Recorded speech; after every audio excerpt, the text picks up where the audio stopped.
One thing I want to know was this. Obviously, a topic we have to discuss, because this is another reason why it's not as simple as fans think. Fans think, right, that the story of ENCE failing is just Alexi B versus Alu, and they think Alu just hates Alexi B. Now, I've already revealed in the past, like I'd heard, for example, there's reasons why people might be against Alexi B. Like I heard a story that he just didn't want to do a boot camp before the major. And it's like, mate, this is the word major. Like, you don't get many chances to win these. Like, you're going to, like, that would piss me off if I was a teammate. Like, I could say, I like Alexi B. So there's all sorts of things behind the scenes as to why, right? But the problem is, fans think that Alu, it wasn't just kicking Alexi B, that by kicking him, he's implying, like, I'm a better in-game leader than Alexi B, which I don't think Alu ever thought. I just thought Alu thought the team can work without him. And so the premise that people don't get is this. Both you and Alu, in a way, have done some in-game leading, right? You've always been callers in your teams, probably secondary callers if we're going to use that terminology. But if you've both done it, there's also, if you notice, a lot of people now in CSGO who've been secondary callers have tried being a real in-game leader. That usually what happens is they do it for a few years and then an appropriate moment happens. You don't have a great in-game leader to replace. You go, maybe I'll just do it. Maybe actually I can do it all the game. And I get the vibe though that everyone discovers the same thing, which is it's actually quite fun to be a secondary caller because you don't have to call all the time. You just call when you have a good idea and when it's the best moment. But it actually, I've always said this, it sucks to be the in-game leader when the team's losing. You're just the guy saying all the stuff that doesn't work. You feel like an idiot, don't you? So when you made this team, like I can see why between you and Alu, like logically you thought like, hey, maybe we'll even take turns. Like I'll start as the IGL. If it doesn't work, you can have a go. Like this on paper, this could have worked as sort of like a Finnish super team, right?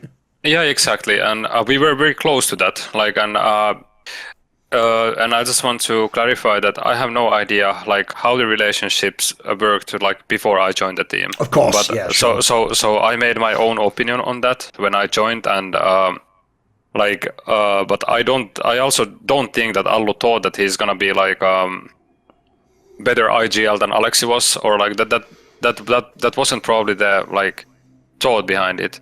I also think that he wanted to get me in, and it's obvious choice because I'm a very good player, and then I don't know, like, but rest of the guys also had something to say about that move. So it's not like pointing fingers only, but it's easy to say that he had a stronger voice than some of the guys. But yeah, so it's never that simple, and it's very like on a personal level and relationship. So it's even stupid to brainstorm after this time and everything. Yeah, what were we talking about?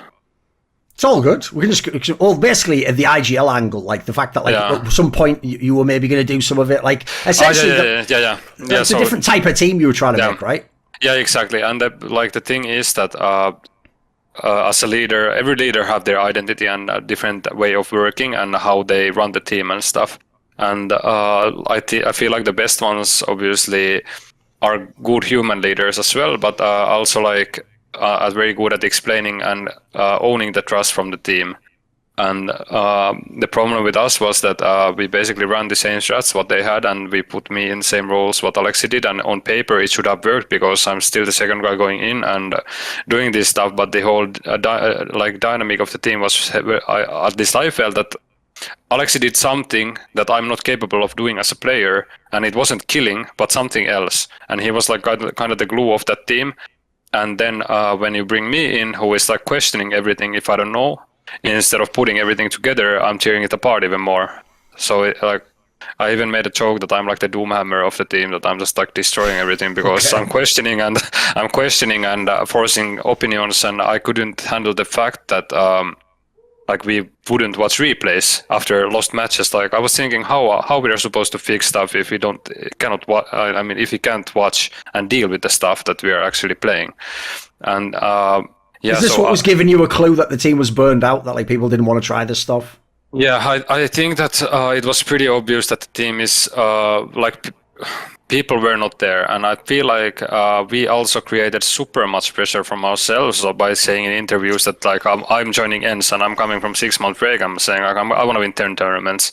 Like now I'm looking at myself like what the fuck are you thinking? So it's just like it's coming a lot from it came a lot from ourselves, the pressure, and they definitely had the thought that okay, with Alexi we are going quarters, semis, one tournament that we cannot repeat it. When suNny is joining Mr. Firepower, then he's gonna do 30 bomb, we're gonna win and stuff like this. But like sometimes emotions take control, and then it's not pretty because you start thinking, you start fixing the wrong problems. And I don't think that it helped that as I'm the guy who is like pointing out the problem, that when people are not ready to talk about it, then I think I created some problems by being too open and by bringing the stuff or trying to bring the stuff how we dealt stuff in mouse. And that is also a thing that like that was my only experience on tier 1 level. So I expected kind of in my own head that when we do deal with stuff like this, it's gonna be same in every team. But some things are different. But the most important thing is that you need to talk about the bad stuff as well to get over it. You cannot just bury everything in a closet and expect it to never open. And that's what I felt, that we try to have fun. We do a lot of stuff what is supposed to be fun. But when we play, it's like a funeral and we want to get out of the game. And I felt that sometimes we even wanted to lose some games as fast as possible so we don't need to play. By the way, when he says that I'm talking to the fans, he means that obviously unconsciously. Like, obviously people won't start like, this is awesome, I'm going to lose. It's just as in, like, in the game. And by the way, the same thing happens in the UFC if people have never seen. Sometimes in the UFC, when someone's getting beaten up, they just sort of, like, accidentally get choked out. Like, they sort of, your brain just gives up in a way. You just know that, like, it's over. Like, I'm trying to find a way out. Yeah, that's good. Yeah, so, yeah, obviously we were not throwing or thinking that, like, we need to lose or we didn't make plan to lose, but I felt, at least personally, that I need to get out of the server no matter how. And then you don't basically try, but it's not like throwing or anything like this. Yes. Want to see more cool, funny, interesting clips based on topics from my content? Well, subscribe to this channel then, or, you know, be a pleb and don't.